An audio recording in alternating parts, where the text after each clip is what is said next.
All right, friends, so before I get into today's topic, I want to give a huge shout out to my friend Michelle for just launching her trauma sensitive YouTube channel. So go check it out. I will link below. It's an incredible channel.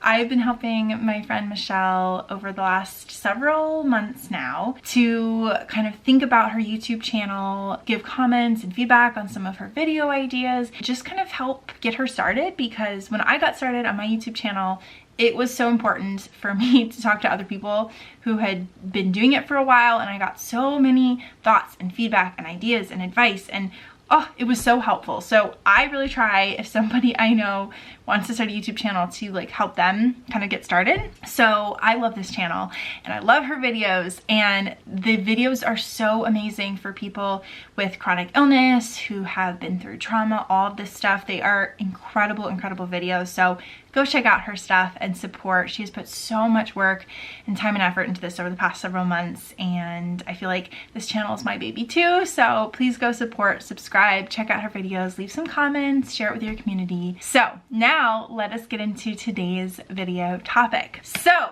this has been quite a journey, and it all started because like 6 months ago, I was supposed to go to OT for my hand pain. So beginning about a year and a half ago, not this last March, but 2 Marches ago, I started having horrible joint pain. And one of the places I have joint pain, we think this is when my Sjogren's turned on, one of the worst places I have pain, other than my TMJ, is the back of my hands. From here to here on the back of my fingers, they hurt so bad. They especially hurt when they're touching something. So it was incredibly painful for the back of my fingers to touch anything. And another thing I couldn't do was make a fist. As you can see, I'm making a fist.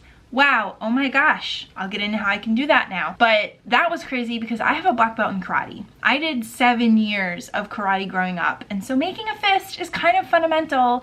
And to not be able to make a fist for like more than a year was in a lot of ways just really sad for me, and I don't even think I realized how upsetting that was until I was able to start making a fist again. And I just spent all this time going, wow, and just looking at my fist.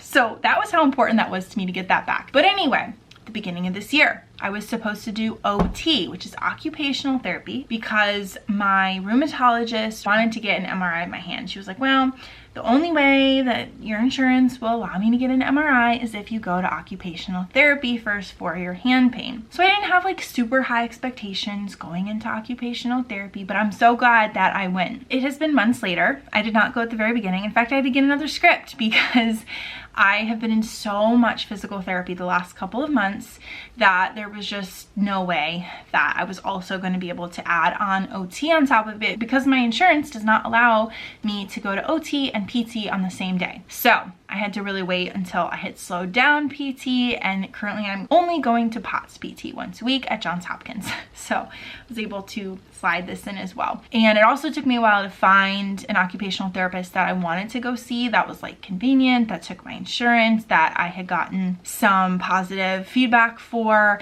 And so finally I decided that I had chosen one, and I made an appointment. We went in and we did so many different tests of my strength and what I could do and what made the pain worse and what made the pain better. And something that was so weird was he would like hold a muscle and then he would have me do stuff, and suddenly my pain got better and I was able to actually have hand strength again, because that was the other thing.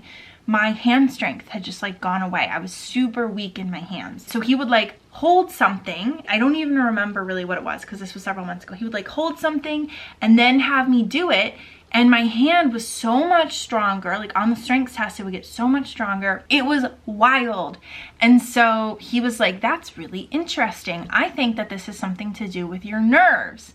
So then I think it was, I can't remember if it was the first appointment or, no, it was not the first appointment. It was the second appointment. I went in and he was like, I'm going to try to do kind of like a myofascial massage on your forearm. So he would do it right here, kind of like this, but he would be using both fingers and he'd be going like this. And he would do this for like 10 minutes.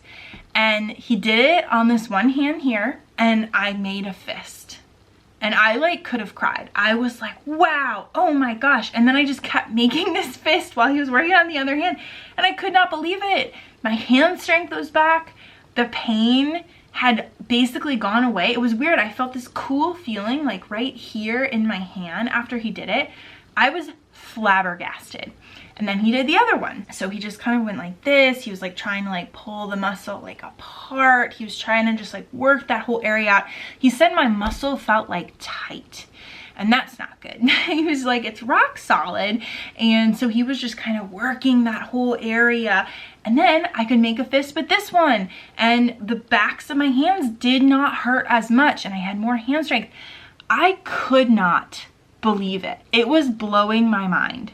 So since then, I have been on such a journey to, one, go back to him to get this massage, because when I do it on myself, because of my hypermobility, it is really hard on your joints. Like a lot of times when I'm doing this with my fingers, I feel like I'm about to do my thumb out of position and sublux or even dislocate my thumb. So now I've been on this whole exploratory journey of trying to figure out different tools that I could use. So instead of my thumb or my finger on this specific spot, could I use the end of a butter knife? I have this hematite wand that I use for a lot of different things, but one of them is like muscle release, like trigger point muscle release. And I've been trying to use that. I have a hematite like worry stone, so I've been trying to use that. There's so many different things that you can use. My gua sha, my facial gua sha tools, been trying to use that. So I have been on this huge exploratory journey since then to try figuring out ways that I can continue doing this myself, because obviously I can't see him forever, trying to replicate the results so that I continue to have hand strength, be able to make a fist, and have much less finger pain since then, and replicate the results in a way that I can do it myself and not hurt my fingers. Because with the hypermobility, even just my POTS PT guy, who's just this genius in all areas, he was like, massage therapists like wreck their hands. So later in life, their hands are so painful, and it really destroys their hands because they're using them all the time, and it's just really bad on the joints. So I've been trying to think of all these different things I can use that won't hurt me more or make me itchy, because I have really itchy skin, right? Or like different stuff like that, but being able to replicate this while also like feeling, obviously when you do it yourself with your own fingers, it's easier to control, and you can feel the areas where it's painful or harder. So whenever you're not using your fingers, it's a little bit harder to like replicate that. So it's been a journey. I have not discovered my favorite tool yet, so stay tuned. Definitely my favorite tool is really just my thumb and my fingers. But I have been on a whole journey to try replicating this across my body. I'm like, oh my gosh, maybe I have really restricted myofascial tissue across my whole body that is creating pain in all of these other areas on my body. You know, I have really bad TMJ pain. I have a hip right now that's messed up. I have shoulder pain. I have so many areas in my body that are so painful. And what if pursuing kind of myofascial massage, myofascial release would help to explore that? So I did go for my first massage ever in my life. I have done a lymphatic drainage, I guess that's a massage, and I did try cranial sacral, but this was my first massage. Now she said it was kind of like a Swedish massage, but she said at massage school you learn Swedish massage, deep tissue, and myofascial. Those are the three main ones. And she actually also was a trained OT, and so she said she combines a little bit of all of them into all of her massages. So I was very excited to go to her. Unfortunately, she was like an hour and a half away, so very far away, but I was so excited to try this out for like full body relief. And my goodness, I did 1 hour of massage and I did feel so much better. I could sit up straighter for like 2 weeks after. I was easily able to sit up straighter, and I just felt myself wanting to sit up straight. Like that was like my go-to position, which in the past, that has not been the case. And right after the massage, I felt pain-free, which I cannot say that. For years that I've been pain-free at any given time with my endometriosis pain, my Sjogren's joint pain. I've been diagnosed with fibromyalgia. Like, I have so much pain on a daily basis. And so to say right after this massage that I was pain-free, that was incredible. So now the journey kind of goes into, how can I replicate that on a more daily basis? She was like teaching me some massage techniques that I could do in between sessions. And I'm hoping to go to see her once a month or every couple months, and then also find somebody more locally, because an hour and a half one way was a long time. The really big problem with that was that I'll tighten up on the car ride home, and that was really tough. And so I think having somebody more locally where I can come home and just try to really stretch it out and keep myself and my myofascial tissue limber and moving and flexible right after would be great. So now I'm on this whole journey. So I say all of this because I'm coming to you and I'm asking my community, have you heard of this before?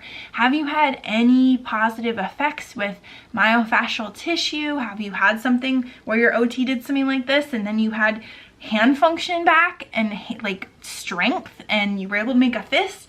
And have you ever done myofascial massage? If you're in the area that I am in, like Newark, Delaware area, Kennett Square, PA area, do you know of a great massage therapist? They don't necessarily have to be myofascial massage, but I'm really interested in exploring that now. So would love to hear if you've ever had experiences like this, or if you have any good thoughts on a massage therapist that I should check out. Because one, I don't have a lot of money to just be seeing people willy-nilly.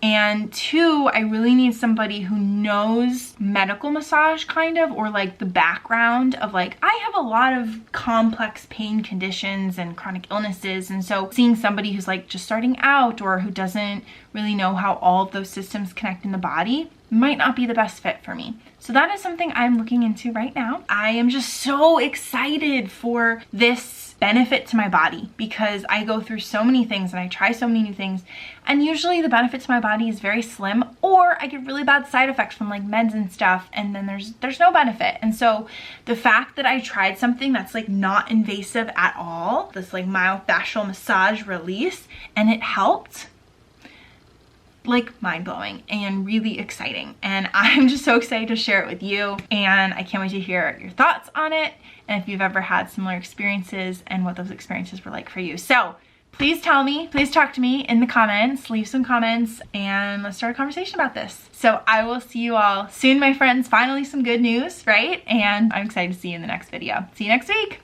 Bye.